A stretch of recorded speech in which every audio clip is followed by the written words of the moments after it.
ବୋଲ ବମ୍ ପୀଠରେ ଭକ୍ତଙ୍କ ସହିତ ଘଟିଲା ଏକ ବଡ଼ ଧରଣର ଅଦ୍ଭୁତ ଘଟଣା।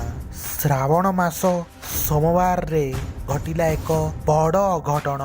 ଦେବାଦିଦେବ ମହାପ୍ରଭୁଙ୍କ ମସ୍ତକରେ ପାଣି ଢାଳିବା ପାଇଁ ବହୁତ ଦୂରରୁ ଭକ୍ତମାନେ ଆସୁଛନ୍ତି।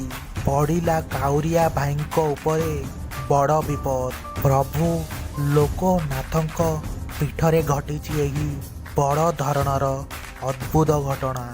ଭିଡ଼ିଓଟି ଆରମ୍ଭ କରିବା ପୂର୍ବରୁ ଦେବାଦିଦେବ ମହାଦେବକୁ ଆରାଧ୍ୟ ବୋଲି ମାନନ୍ତି, ତାହେଲେ ଭିଡ଼ିଓଟିକୁ ଗୋଟିଏ ଲାଇକ୍ କରି କମେଣ୍ଟ ବକ୍ସରେ ହର ହର ମହାଦେବ ବୋଲି ଲେଖନ୍ତୁ। କଟକ ଜିଲ୍ଲାର ଗୋପାଳକୃଷ୍ଣ ମହାନ୍ତି, ବୟସ 42 ବର୍ଷ। କେତେ ସବୁ ମାନସିକ ପରେ ସେ ଝିଅଟିଏ ପାଇଛନ୍ତି। ପ୍ରଭୁ ଲୋକନାଥଙ୍କ କୃପାରୁ ଝିଅଟିଏ ଜନ୍ମ ହୋଇଥିବାରୁ ବହୁତ ବିଶ୍ୱାସ ପ୍ରଭୁଙ୍କ ଉପରେ। ପାଖାପାଖି 10 ବର୍ଷର ଅପେକ୍ଷା ପରେ ତାଙ୍କ ଘରେ ଜନ୍ମ ନେଇଛି କନ୍ୟା ଶିଶୁଟିଏ।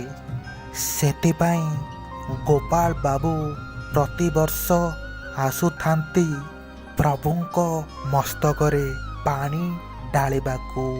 ଆଉ ପ୍ରଭୁ ଲୋକନାଥ ବି ତାଙ୍କର ଡାକ ଶୁଣିଛନ୍ତି। ଶେଷରେ ଗତ ବର୍ଷ ଥିଲା ତାଙ୍କ ମାନସିକର 5ମ ବର୍ଷ। ହେଲେ ତାଙ୍କ ସହିତ ଘଟିଛି ଏକ ବଡ଼ ଧରଣର ହୃଦୟ ବିଦାରକ ଘଟଣା। ସବୁ ବର୍ଷ ପରି ଗାଁ ସାଙ୍ଗମାନଙ୍କ ସହିତ ଘାଟରୁ ପାଣିଟିକୁ ଧରି ସେ ବାହାରି ପଡ଼ିଲେ ଲୋକନାଥ ମନ୍ଦିର ଅଭିମୁଖେ। ହର ହର ମହାଦେବ ଧ୍ୱନିରେ କମ୍ପି ଉଠୁଥାଏ ରାସ୍ତା। ହେଲେ ସେହି ସବୁ ମଧ୍ୟରେ ଘଟିଲା ଏକ ଅଘଟଣ। ଗୋଟିଏ ଦିନର କଥା, ଯେତେବେଳେ ଗୋପାଳ ବାବୁ ଲୋକନାଥ ମନ୍ଦିର ପାଖାପାଖି ପହଞ୍ଚି ଆସିଲେଣି, ସେତେବେଳେ ଗୋପାଳ ବାବୁଙ୍କୁ ଲାଗୁଥାଏ ସେ ଆଉ ପାଦେ ବି ଆଗକୁ ଯାଇପାରିବେନି। ସେତେବେଳେ ସେ ପାଖରେ ଥିବା ଏକ ବୋଲ ବମ୍ ଆଶ୍ରୟ ସ୍ଥଳରେ ବସି ପଡ଼ିଲେ। ସେତେବେଳେ ସନ୍ଧ୍ୟା ହୋଇ ଆସିଲାଣି। ସାଥିରେ ଥିବା ସାଙ୍ଗମାନେ ବି ବ୍ୟସ୍ତ ହୋଇ ପଡ଼ୁଥାନ୍ତି। ସାଙ୍ଗମାନଙ୍କ ବ୍ୟସ୍ତତା ଦେଖି ଗୋପାଳ ବାବୁ ତାଙ୍କୁ ସେଠୁ ଆଗକୁ ଯିବା ପାଇଁ ବାଧ୍ୟ କଲେ। ଏହା ସବୁ ଶୁଣିଲା ପରେ ତାଙ୍କ ସାଙ୍ଗମାନେ ଆଗକୁ ଚାଲିଲେ। ଆଉ ଗୋପାଳ ବାବୁ ସେଠି କିଛି ସମୟ ପାଇଁ ବିଶ୍ରାମ ନେଲେ। ସେତେବେଳେ ଚାରିଆଡ଼ ତାଙ୍କୁ ଅନ୍ଧାର ଦେଖାଯାଉଥାଏ। କାଉଁରିଆମାନେ ବି ତାଙ୍କ ପାଖରେ ଯେଉଁ ବିଶ୍ରାମ ନେଇଥିଲେ ସେମାନେ ବି ଆଉ ଦିଶୁନାହାନ୍ତି। ତାଙ୍କୁ ରାତି ପାଇବା ପୂର୍ବରୁ ମନ୍ଦିରରେ ପହଞ୍ଚିବାର ଅଛି। ହେଲେ ପାଣି ଭାରଟିକୁ କାନ୍ଧରେ ଧରିବା ପାଇଁ ଚେଷ୍ଟା କରୁଥିଲେ। ସେ ହଠାତ୍ ତଳେ ପଡ଼ିଗଲେ। ଆଉ ତାଙ୍କ ଦେହରେ ବିଲକୁଲ ବି ସାହସ ନଥାଏ। ଏହିପରି ଆଶା ହରା ହୋଇ ମନେ ମନେ ରକ୍ଷା କରନ୍ତୁ ମହାଦେବ ବୋଲି କହୁଥାନ୍ତି। ହଠାତ୍ ଗୋଟିଏ ଲୋକ ସେତେବେଳେ ଆସି ଗୋପାଳ ବାବୁଙ୍କୁ ତଳୁ ଉଠେଇ କରି ସେହି ସ୍ଥାନରେ ବସାଇଲେ। ଯେତେବେଳେ ସେହି ବ୍ୟକ୍ତି ଜଣକ ଧରିଲେ, ଗୋପାଳ ବାବୁଙ୍କ ଦେହରେ ବଳ ଆସିଯାଇଥିଲା। ଆଉ ତାଙ୍କୁ ବାଟ କଢ଼ାଇ ନେଲେ। ଅଧିକ ଅନ୍ଧାର ଥିବା ଯୋଗୁଁ ସେ ବ୍ୟକ୍ତି ଜଣଙ୍କ ମୁହଁଟିକୁ ମଧ୍ୟ ଗୋପାଳ ବାବୁ ଦେଖିପାରୁନଥିଲେ।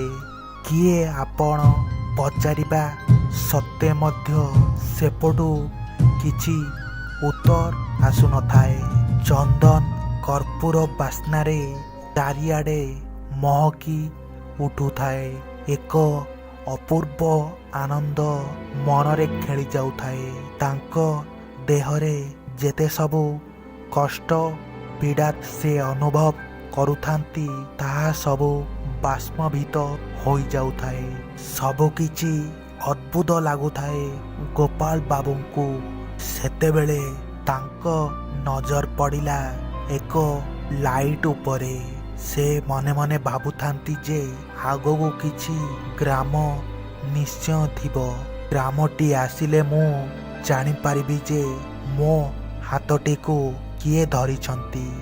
ଯେତେବେଳେ ସେ ଆସି ଗ୍ରାମ ନିକଟରେ ପହଞ୍ଚିଲେ ସେତେବେଳେ ସେ ପଛକୁ ବୁଲି ଦେଖିଲା ବେଳକୁ ତାଙ୍କ ସହିତ ଆଉ କିଛି କାଉଁରିଆ ମାନେ ଆସୁଛନ୍ତି।